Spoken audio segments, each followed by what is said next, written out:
when Alexandra Pennig was found dead in her St. Paul apartment. The first story police received was that she had shot herself. But this interview is not with Phillip Ecker, the man who called 911 and was later convicted in her death. This is Shane Anderson, the boyfriend Ecker said Alex had been afraid of earlier that day. Detectives need Shane for one reason. If Ecker's story depends on him, they have to find out whether Shane's timeline actually fits. And the detail to watch is simple. The moment police mention suicide, Shane's answer goes straight to the gun. Danzy, bro. What happened? That's what I'm going to explain to you. Do you want some water?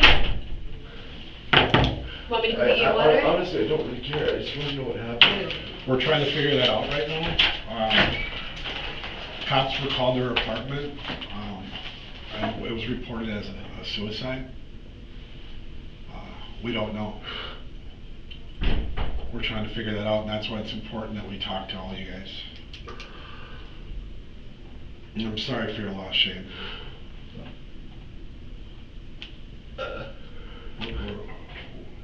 We're trying to figure the whole thing out.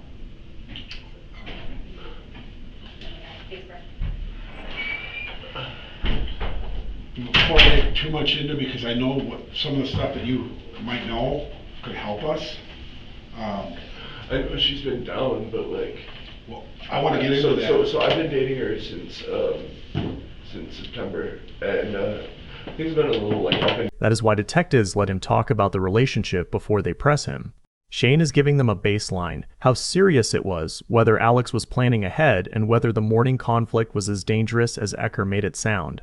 The moving in detail matters because later, the court record would also focus on signs that Alex was making future plans. It does not prove anything alone, but it gives detectives a reason to keep separating Shane's relationship with Alex from Ecker's version of why he came to St. Paul. We've been dating, like we've been together. I mean, we've had like, you know, we've been trying to figure each other out. Sure. Getting to know each other. We get to know each other. I mean, she's our head. She's quirky. I'm the bartender. Like, I'm quirky. We have flaws, you know. But like ultimately, like literally yesterday, we were talking about like me breaking my lease and moving into her place. She's got 2 cats. Like be with like we want to be together all the time. So, and it's pointless when I live a block and a half away from where she is, and like we just want to be together all the time. Are you aware? Is she dated anyone else? Is this you? So I don't know. She says that she is like with me.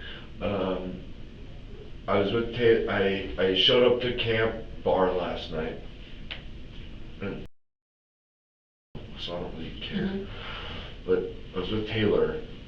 Taylor's the girl that was here today? Yes, and she's been a good friend of mine. She's moving back to Mississippi. Like, we've been friends for a couple of years now, or a year, whatever.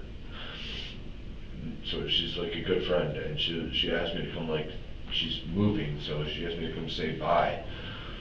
I hadn't really talked to Alex too much. My phone was stolen the night before, and so it was a whole freaking deal to try to.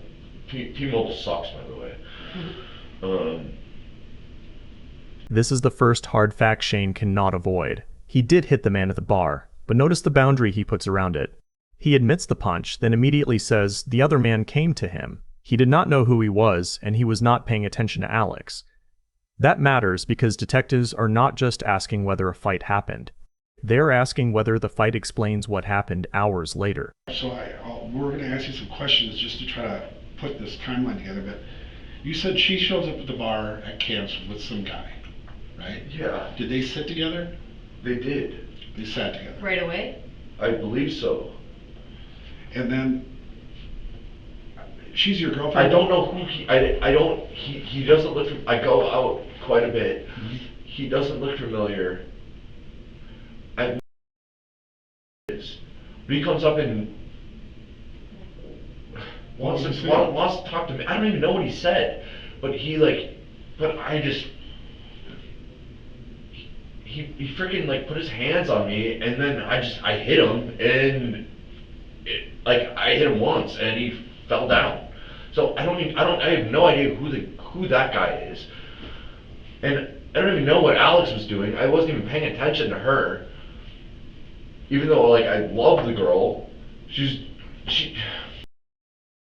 jealous sometimes, and I don't know what the hell she was doing. So is that why you didn't go up and talk to her right away? I didn't go up and talk to her at all. Now the questioning turns from the bar to the apartment. This is not random. If Ecker's explanation is that Alex was afraid of Shane, then detectives have to check whether Shane had been violent in that apartment the same morning. Shane gives them a mixed answer. Yes, some older damage was his, but no, he says nothing physical happened that morning, and he did not come back. That is exactly the kind of answer investigators can test against keys, cameras, neighbors, and the condition of the room. Last night was the first time you saw her. I was there earlier in the morning because I stayed over there. Okay. At her place, and then I went home, and I went about my day. I went up to the community room. I was on my laptop. Went over to my friend Maggie's because I needed a phone to call T-Mobile. I was on the phone with them for 2 hours. When did you leave her house? At like probably 6 or 7 a.m. Like it was early. Okay. Like, it was early. Why so early? I'm just asking. Because it was after the bar the night before, and she was like, you need to go home and get some sleep. And I was like, okay. Because she had interviews with Children's and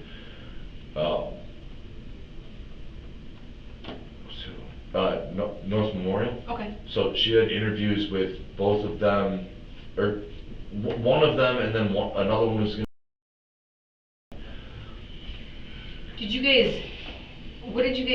So you left between 6 and 7 a.m. Did you guys get in an argument at all, or?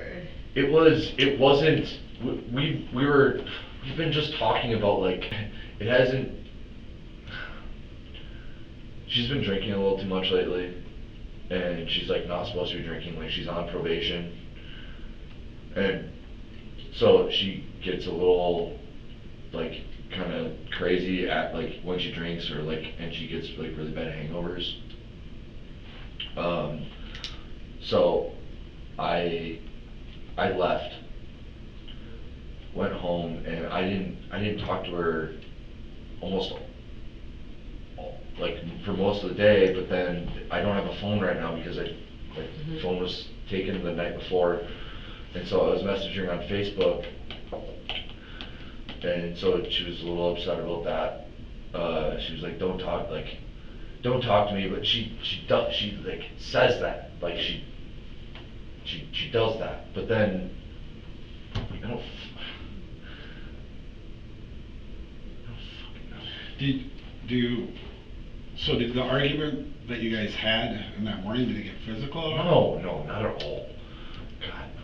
So inside of her apartment, there was a broken light fixture, correct? Yep.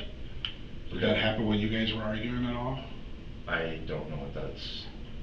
A broken light fixture? Yeah, like right, where the bar is, Like island. The island? Yeah, right above there's a broken fixture. I don't know. How about there's what appears to be like someone taking a chair and slamming it down on the floor. Marks. I don't know what that's from. Is that from you? No. What's closet? Yeah, did you? The door in the closet door, that was from a few weeks back. That was me. Yes. Okay. You didn't do another one yesterday? No. Morning? No. Okay. Was there more than one on the closet door? This is the recognition test. Shane knows he punched someone, but he is still treating him as the unknown guy from the bar. For detectives, that matters because Ecker had a much bigger role than Shane understands yet. Ecker is the person who stayed with Alex after Shane left. He is the person who later called 911, so when Shane keeps asking who that man is, the interview starts connecting the bar fight to the last hours of Alex's life. No, you just left and that was it. Yes. Until you saw her and gave her key, and she in the past week and a half, she has given me keys and then taken them back multiple times. Okay. I didn't do anything. No. Oh, no, we're not. I want to know what happened to my We're not girlfriend. saying that you did anything, okay? That's not why you're here. No. We're here just to kind of I know want what to know went what on. happened. I'm gonna explain that to you here. Okay. Look, we gotta get some questions answered, and then I can tell you. Oh, yeah. Yeah, I'm sure. What? Does that guy look familiar to you? Is that the guy from last night? Is he? I think so. Okay. Can you just initial that for me? Again, you're not in any trouble. I just need you to initial. Fuck is that guy? Let's initial that.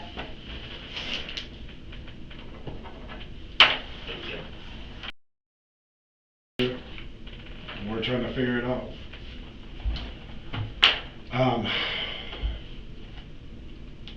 So you give her her keys back yesterday. You run into her at the bar, at camps. She never talks to you, or you think she was just flaunting this guy?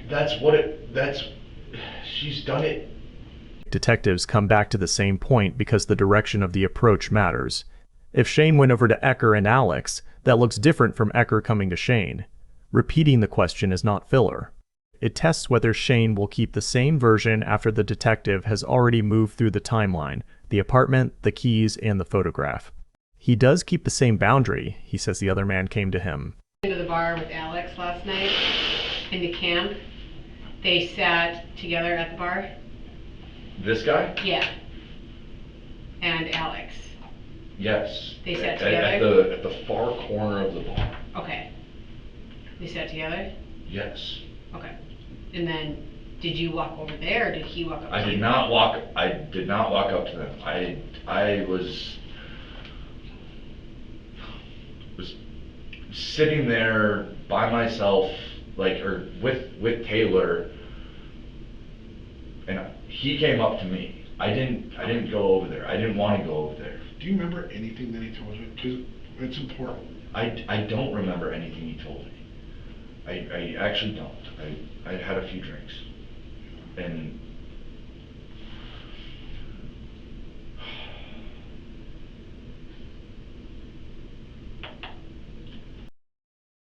I can't remember what he fucking said. Would Taylor know? Maybe, but it wasn't like. Do the cameras have audio? I don't know.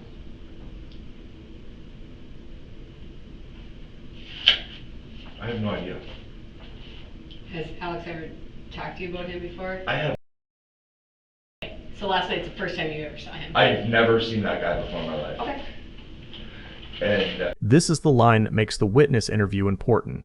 Shane's statement is not a forensic conclusion. He is grieving, he is emotional, and he is not solving the case from that chair. But his answer points directly at the issue detectives would keep returning to, Alex and the gun. The appellate opinion later noted that Alex was right-handed, that friends and family said she was unfamiliar with guns, and that Ecker eventually admitted moving the gun and placing it back near her hand. Shane's reaction is one early piece of that larger problem. Why do you say that? please tell me what happened to her. Cops got called there last night on person reporting that she shot herself. Does she know much about guns? She hates guns. She hates guns. Why do you say that? She's said that to me before. Like, she doesn't even keep knives in her place. Like, she doesn't, like, she has scissors. I've literally had to cut pizza with scissors before. Okay. She's vegan. So, do you know if she has any gun training? She doesn't use guns at all. Like, she doesn't have a gun. Like, that's literally not a thing. Is she left or right-handed? That is a good question. I believe she's right-handed. I don't know. Why do I not know? I've never seen her really write anything. It's a weird question. I believe she's right-handed. Okay. I'm trying to think of what she like eats with.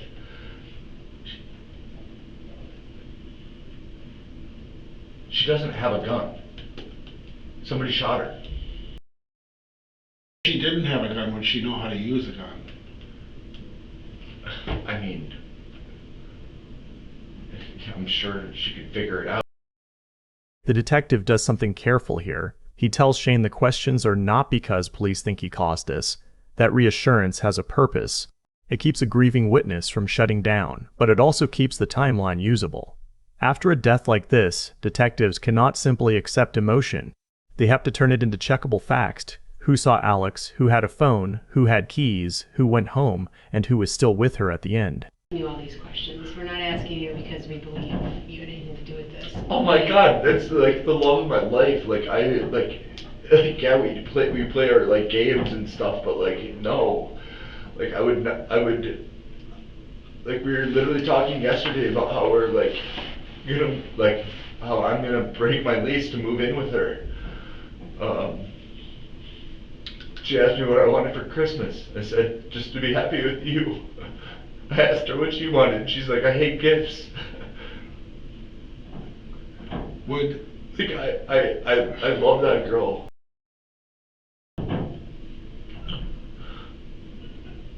So I came up and talked to me.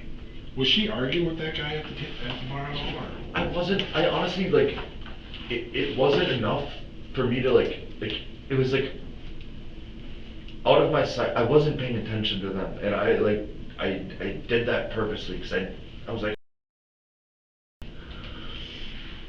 I don't remember. By this point, Shane is trying to help and trying to get answers at the same time. Detectives let him know they're pulling cameras and talking to more people, but they still do not give away the scene. That is important in witness interviews. If police reveal too much too early, later statements can get contaminated, so they collect what Shane knows, then protect what only the person in the apartment should know. Here's what we want to do, okay? There's cameras and stuff like that. We're getting all cameras. We're talking to a lot of people. We're going to talk to your friend that you came down with here real quick, get a little statement from her. And then I may need to talk to you again. That's fine. I I'm leaving my want card. to help you guys as much as possible, but like, there's no way that she would do this to herself. She doesn't own a gun. I don't even. How do we get a hold of you, Shane? The only person that I know that actually Gus, because that you even bring him up. I don't know why, like, because we don't associate with him ever. They tell me like, so you guys were called to her place at what, like, when? 3 in the morning. And she was the only one in her apartment? I can't get into too much details. Can you please fucking... She wasn't, but there's details that we can't give you because we're still trying to talk to people. And we haven't even talked to her mom and dad yet. So we can't have too much information get out there. It'll taint our investigation, so. Well, obviously, you said she shot, like...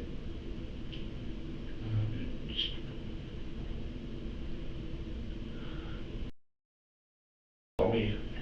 All we can tell you right now is that she passed away last night around 3 a.m. Okay? As of right now, that's all we can tell you because it's just an ongoing investigation. Like, That's why I gave you my card. I'm going to give you more information down the road as we've learned, but we can't put information out there before we've talked to the people yet. Just give us a few minutes to talk to her. It's not going to be as long as we talk to you, okay? We'll be back. If you need anything, just knock on the door. We're trying to figure it out. The investigation did not end with this interview. It moved toward Matthew Ecker. At trial, the state argued that the reported suicide did not fit the physical evidence. The bathroom door, the dry sink, the clean gun, the placement near Alex's left hand, and Ecker's later admission that he moved the weapon. A Ramsey County jury found Ecker guilty of second-degree intentional murder, and the court sentenced him to 360 months in prison. In April 2025, the Minnesota Court of Appeals affirmed the conviction. As of this production date, the Minnesota Department of Corrections lists Ecker as incarcerated at MCF Rush City, with an anticipated release date in 2044.